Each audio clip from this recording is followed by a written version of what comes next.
रामचन्द्रजी महाराजले चाहिँ यो विधि हामीलाई दिनुभएको छ।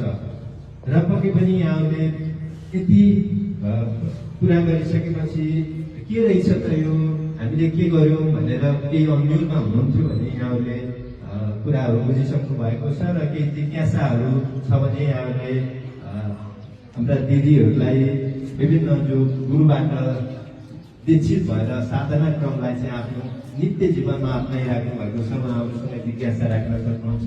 त्यस्तै गरी केही नभए पनि वर्षमा एकचोटि यहाँहरूले घरमा आरती क्रम सम्पन्न गर्न सक्नुहुन्छ। त्यस्तै गरी 5 घन्टे चालिसा लाउन सक्नुहुन्छ। 24 घन्टे यहाँलाई जति समय छ, फुर्सद छ, बचेको समय जुन हामीले मोबाइलमा समय बिताइराखेका हुन्छौँ, विभिन्न मनोरञ्जनमा समय बिताइराखेका हुन्छौँ, विभिन्न अनावश्यक फाल्तु गफ गर्न समय बिताइराखेका हुन्छौँ, त्यसलाई सदुपयोग गर्दै हाम्रो यो मानव जीवनलाई चाहिँ एउटा सार्थक